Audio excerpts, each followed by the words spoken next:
നബി ചരിത്രത്തിന്റെ ഓരത്ത് ചരിത്രാസ്വാദനം ഭാഗം 64 ബനു കൈനുക.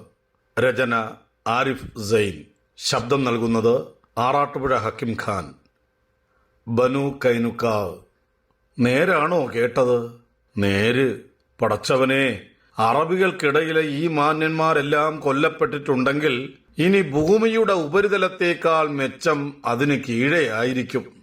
ബദറിൽ കൊല്ലപ്പെട്ട ഖുറൈശി നേതാക്കളുടെ പേരുകൾ ഒന്നിനു പിറകെ ഒന്നായി കേട്ടുകഴിഞ്ഞപ്പോൾ യഥരിബുകാരനായ ജൂതനിര കവിയും ഇസ്ലാമിനോടുള്ള ശത്രുതയിൽ മുമ്പനുമായ കഅബ് ബിൻ അഷ്റഫിനുണ്ടായ ഉൾക്കിടലം അയാൾ മറച്ചുവെച്ചില്ല. യഹൂദർക്കിടയിൽ ഇസ്ലാമിനോടുള്ള വെറുപ്പിന്റെ നീലജ്വാല മനസ്സിൽ സൂക്ഷിച്ച് പ്രവാചകൻ സല്ലല്ലാഹു അലൈഹി വസല്ലമയെ വധിച്ചു കളയാൻ ആളുകളെ ആവേശിപ്പിക്കാനായി സർഗശേഷി വിനിയോഗിക്കുന്നതാണ് നടപ്പുകാലത്തെ തന്റെ ജീവിത ദൗത്യമെന്നയാൾ കരുതി. യഥരിബിലെ അതിസമ്പന്നനും യഥരിബുകാർക്കിടയിലെ അതീവ സുന്ദരനുമാണ് കഅബ്. പിതാവ് വഴി തയ്യ് ഗോത്രജനും മാതാവ് വഴി ബനൂ നദീർകാരുടെ ചാർച്ചക്കാരനുമാണയാൾ. താങ്കൾക്ക് നല്ലത് ഭവിക്കുകിൽ അതവരുടെ കണ്ണിൽ ദുരന്തവും, താങ്കൾക്ക് ദുരന്തം വരുകിൽ അതവരുടെ കണ്ണിൽ ആഹ്ലാദവുമാണെന്ന് ഖുർആൻ പറയുന്നത് യഥരിബിലെ യഹൂദരെക്കുറിച്ചാണ്. അസീറിയൻ ബന്ധനത്തിന്റെയും റോമൻ പീഡനങ്ങളുടെയും കാലത്ത് ഹിജാസിൽ വന്ന് പാർപ്പുറപ്പിച്ചതാണ് യഥരിബിലെ യഹൂദരുടെ പൂർവികർ. മൗലികമായി അബ്രായരായിരുന്ന അവർ ഹിജാസിൽ വാസമുറപ്പിച്ചതിനു ശേഷം അറബി ഭാഷയും സംസ്കാരവും സ്വീകരിച്ചുകൊണ്ട് അറബ് ചായമണിഞ്ഞു. അവരുടെ ഗോത്രങ്ങളും ഗോത്രജരും അറബി പേരുകൾ സ്വീകരിച്ചു. അറബി ഗോത്രങ്ങളുമായി കെട്ടുബന്ധങ്ങൾ വളരെ വിരളമായിരുന്നെങ്കിലും അസാധ്യമായിരുന്നില്ല.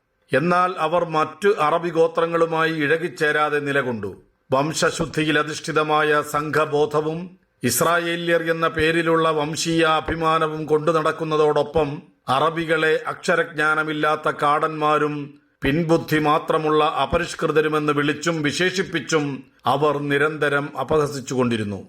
അറബികളുടെ ധനം തങ്ങൾക്ക് അനുവദനീയമാണ് എന്നവർ വിചാരിച്ചു.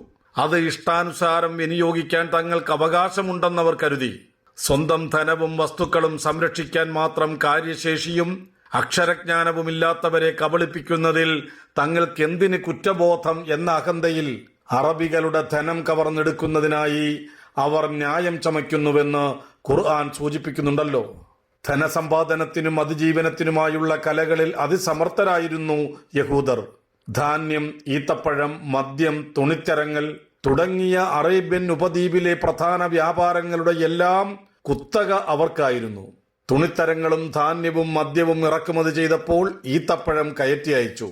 വ്യാപാരത്തേക്കാൾ സമൂഹമെന്ന നിലയിൽ അവരെ സമ്പന്നരാക്കിയത് പണം വായ്പ നൽകി സാധാരണ അറബികളിൽ നിന്ന് ഇരട്ടിയിൽ പലിശ ഈടാക്കി നേടിയ വരുമാനമായിരുന്നു.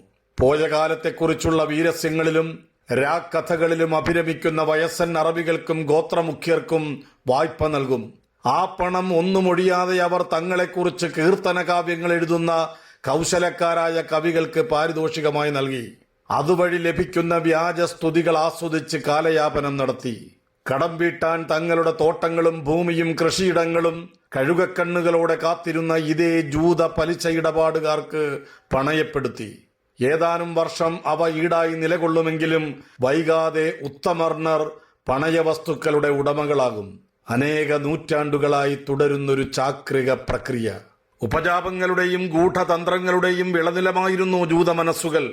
ഇടയ്ക്ക് അല്ലറ ചില്ലറ വക്കാണങ്ങളും കയ്യാങ്കളികളും ഉണ്ടാകുന്നതൊഴിച്ചാൽ കാലങ്ങളായി സഹവർത്തിത്വത്തോടെ തൊട്ടുരുമ്മി ജീവിക്കുന്ന അറബി ഗോത്രങ്ങൾക്കിടയിൽ തങ്ങളുടെ താൽപര്യങ്ങൾക്കനുസരിച്ച് വെറുപ്പും വിദ്വേഷവും കടത്തിപ്പടർത്തി ശത്രുത സൃഷ്ടിച്ചു. ഒന്ന് മറ്റൊന്നിനെ ആക്രമിക്കാൻ പാകത്തിൽ ഗോത്രങ്ങൾക്കിടയിൽ ഉപജാപങ്ങളുടെ ചിലന്തിവല നെയ്തു. ഈ ഗോത്രങ്ങളാകട്ടെ ചരട് വലിച്ചവരെക്കുറിച്ചോ അവരുടെ കുടിലതന്ത്രങ്ങളെക്കുറിച്ചോ അറിയാതെ ചോര ചുരന്ന യുദ്ധങ്ങളിലേക്ക് കടക്കുകയും ചെയ്തു.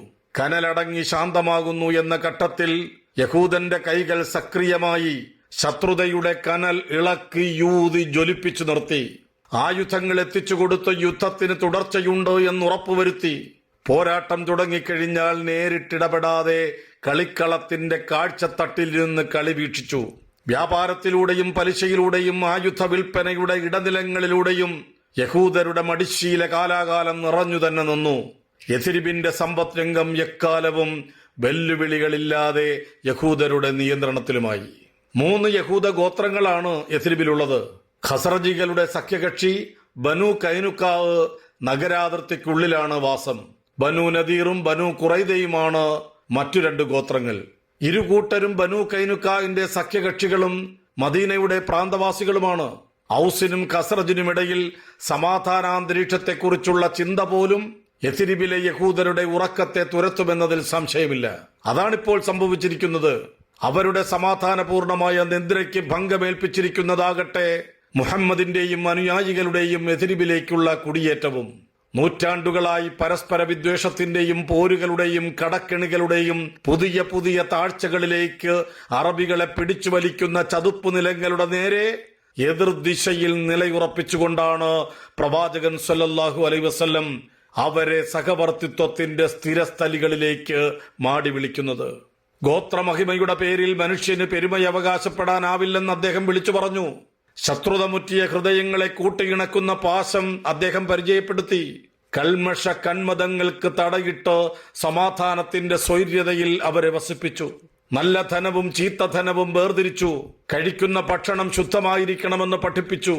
സമ്പാദ്യം നല്ലതു മാത്രമായിരിക്കണമെന്ന നിർബന്ധം പകർന്നു നൽകി. ചീത്ത ധനം ഊക്കിൽ വിലക്കി. അധ്യാപനമൊക്കെയും യഹൂദരുടെ വൃത്തിയില്ലാത്ത സാമൂഹ്യ സാമ്പത്തിക രാഷ്ട്രീയ വ്യവഹാരങ്ങളുടെ ഗതി തടഞ്ഞു. വിശ്വാസപരമായി ബഹുദൈവ വിഗ്രഹാരാധനകളുമായി സന്ധിയേ പാടില്ലാത്ത യഹൂദരിത ബഹുദൈവാരാധകരായ മക്കക്കാരുടെ പരാജയത്തിൽ സമൃദ്ധമായി കണ്ണീർ വാർക്കുന്നു. മുഹമ്മദ് നബി സല്ലല്ലാഹു അലൈഹി വസല്ലമയോടുള്ള കലിയിൽ അങ്ങനെ വന്നുപോകുന്നതാണ്. അറബികൾക്കിടയിലെ തങ്ങളുടെ ആത്മീയമായ മേൽക്കോയ്മ തകർത്തതും പോരാ, യഥ്രിബിൽ അവരനുഭവിച്ചിരുന്ന ജീവനോപാധികൾ അയാൾ അറുത്തുമാറ്റുകയും ചെയ്തിരിക്കുന്നു.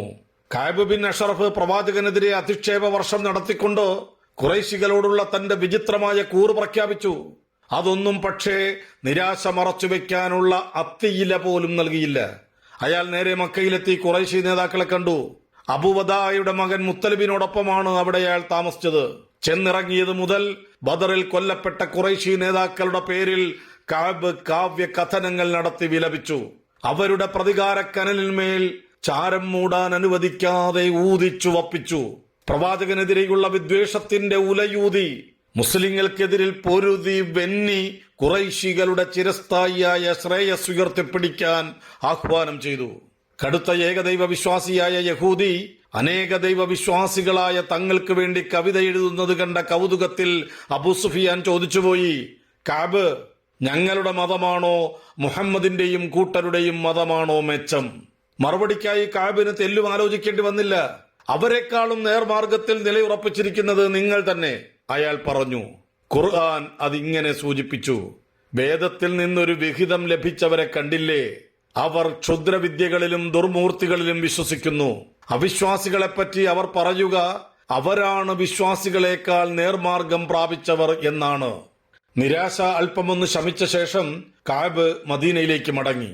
അവിടെയും അയാൾ തന്റെ ദ്വേഷവാണി ഇടതടവില്ലാതെ വിക്ഷേപണം ചെയ്തുകൊണ്ടിരുന്നു. വിശ്വാസിനികളായ വനിതകളെ ചേർത്ത് കവിത എന്ന പേരിൽ നിർലജ്ജമായ അസഭ്യവർഷം നടത്തി മുസ്ലിങ്ങളുടെ ക്ഷമ നിരന്തരം പരീക്ഷിച്ചുകൊണ്ടിരുന്നു. മുസ്ലിങ്ങളുമായി സന്ധിബന്ധങ്ങളിലായിരിക്കെ ശത്രുക്കളെ സഹായിച്ച ബനു കൈനുക്കായിന്റെ കൊടും ചതിയെക്കുറിച്ചുള്ള വൃത്താന്തം ചുണ്ടുകളിൽ നിന്ന് ചെവികളിലേക്ക് പടർന്ന് മദീനയിലെ വീടകങ്ങൾ വരെ എത്തി. കരാർ ലംഘനമെന്ന കൊടുംപാതകത്തെക്കുറിച്ച് അവരോട് ചോദിക്കണം. ഒരു സമൂഹത്തിന്റെ മാന്യതയും നിലവാരവും അളക്കാനുള്ള ഏറ്റവും നല്ല ഉപാധിയാണ് ഏർപ്പെട്ട കരാറുകളിൽ അവരെന്തു നിലപാടെടുക്കുന്നുവെന്നത്. നഗരത്തിലെ ബനു കൈനുക്കായിന്റെ സാന്നിധ്യം മറ്റു ഗോത്രങ്ങളെക്കാൾ അനുഭവപ്പെടുന്നുണ്ട്. അവർ മുസ്ലിങ്ങൾക്കിടയിൽ ജീവിക്കുന്നവരാണ്.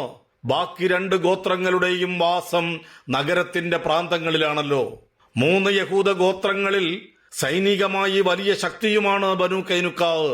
പുറമെ വിശ്വാസികളോട് താൻ വിശ്വാസിയാണെന്നും യഹൂദരോട് ചെന്ന് അവരെക്കുറിച്ച് പരുഷം പറയുകയും ചെയ്യുന്ന വിഷസർപ്പത്തെപ്പോലെ ഇരട്ടനാക്കുള്ള കപടൻ ഇബ്നു ഉബയ്യ് എന്ന ഖസ്റജിയുടെ സഖ്യകക്ഷിയുമാണ് ആ ഗോത്രം.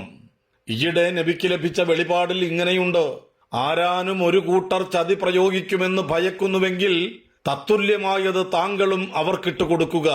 ഒറ്റുകാരെ തീർച്ചയായും അള്ളാഹു ഇഷ്ടപ്പെടുന്നില്ല.